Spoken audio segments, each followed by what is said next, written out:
कभी सोचा है अपनी दुनिया को ऊपर से देखना कैसा लगता होगा? मतलब किसी पक्षी की तरह या उससे भी कहीं ऊपर, एक एस्ट्रोनॉट की तरह। आज हम इन्हीं दो कमाल के तरीकों को समझने वाले हैं जिनसे हम अपनी दुनिया पर नजर रखते हैं। एक नजरिया है अंतरिक्ष की गहराइयों से और दूसरा ठीक हमारे सिर के ऊपर आसमान से। तो सवाल ये उठता है कि इनमें असल में फर्क क्या है? क्या सैटेलाइट से ली गई तस्वीर ड्रोन की तस्वीर का बस एक बड़ा जूम आउट वर्जन है, या फिर कहानी में कोई और ट्विस्ट है? चलिए इसी का पता लगाते हैं। तो चलिए अपना इस सफर शुरू करते हैं अंतरिक्ष से। यहां हमारी पृथ्वी का चक्कर काटते हुए सैटेलाइट्स हमें एक ऐसा व्यू देते हैं जो किसी और के पास नहीं, पूरी दुनिया की एक बिग पिक्चर।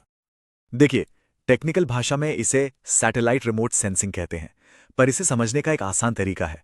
सोचिए, ये एक बहुत बहुत ही लंबी, न दिखने वाली सेल्फी स्टिक है। ये सिर्फ तस्वीरें नहीं लेती, बल्कि तापमान और हरियाली जैसा डेटा भी महसूस कर सकती है, और वो भी धरती को बिना छुए। और ये सेल्फी स्टिक कितनी लंबी है, अंदाजा लगाइए। लगभग 700 से 800 किलोमीटर। ये दिल्ली से मुंबई की हवाई दूरी का लगभग आधा है।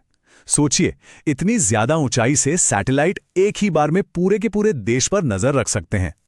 तो फिर अंतरिक्ष से देखने की सुपर पावर क्या है? सोचिए, अगर किसी को पूरे महाद्वीप का नक्शा बनाना हो या ये देखना हो कि दशकों में अमेज़न के जंगल कैसे बदले हैं, तो सैटेलाइट ही काम आता है। और तो और रेडार जैसी तकनीक की मदद से घने बादल भी इसका रास्ता नहीं रोक सकते। और सबसे बढ़िया बात, लैंडसाइट जैसे प्रोग्राम्स की वजह से ये कमाल का डेटा अक्सर हम सबके लिए मुफ्त में भी उपलब्ध होता है। लेकिन जैसा कहते हैं ना, हर सुपर हीरो की कोई ना कोई कमजोरी होती है।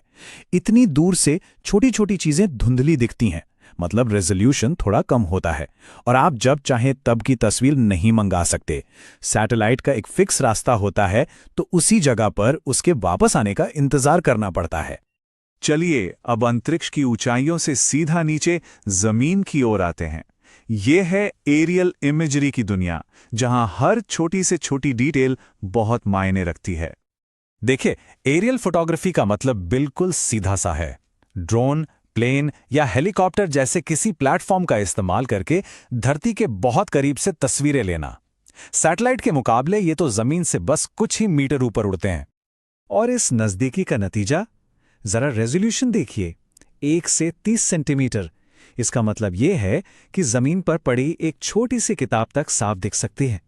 ये कुछ ऐसा है जैसे सैटेलाइट की तस्वीर में जहां 1 पिक्सल में पूरी इमारत दिखती है, वहीं ड्रोन की तस्वीर में उसी 1 पिक्सल में शायद कार की नंबर प्लेट दिख जाए।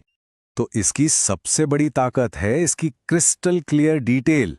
कोई बिल्डर इसका इस्तेमाल करके नई इमारत का 3D मॉडल बना सकता है, या कोई किसान ये पता लगा सकता है कि उसके खेत के किस कोने में ज्यादा पानी की जरूरत है। मतलब जब भी जरूरत हो, ड्रोन उड़ाओ और तस्वीर आपके सामने, एकदम ऑन डिमांड। पर हां, इसकी भी अपनी चुनौतियां हैं। एक उड़ान में बहुत छोटा एरिया ही कवर कर पाता है, और खराब मौसम में तो उड़ना लगभग नामुमकिन है। और खर्चे की बात करें तो एक ड्रोन सर्वे में हजारों रुपए लग सकते हैं, जबकि वैसा ही सैटेलाइट डेटा शायद मुफ्त में ही मिल जाए। और हां, इसका दशकों पुराना कोई ऐतिहासिक रिकॉर्ड भी नहीं होता। तो अब तक हमने दोनों को अलग अलग तो समझ लिया, पर असली मजा तो तब आएगा जब हम इन्हें आमने सामने रखकर देखेंगे। जरा इन फर्कों पर गौर कीजिए। ऊंचाई देखिए, 700 किलोमीटर बनाम कुछ 100 मीटर। ये तो एक स्काईस्क्रेपर से पूरे शहर को देखने और एक चींटी के नजरिए से फुटपाथ को देखने जैसा फर्क है। और रेजोल्यूशन, किलोमीटर बनाम सेंटीमीटर। ये एक धुंधली तस्वीर और एक क्रिस्टल क्लियर एचडी इमेज के बीच का अंतर है। लागत और कवरेज में भी यही कहानी है। एक तरफ बड़ा, सस्ता लेकिन कम डिटेल वाला व्यू, और दूसरी तरफ छोटा, महंगा लेकिन एकदम डिटेल्ड व्यू। तो अब सबसे बड़ा सवाल आता है, हमें कब सैटेलाइट चुनना चाहिए और कब ड्रोन?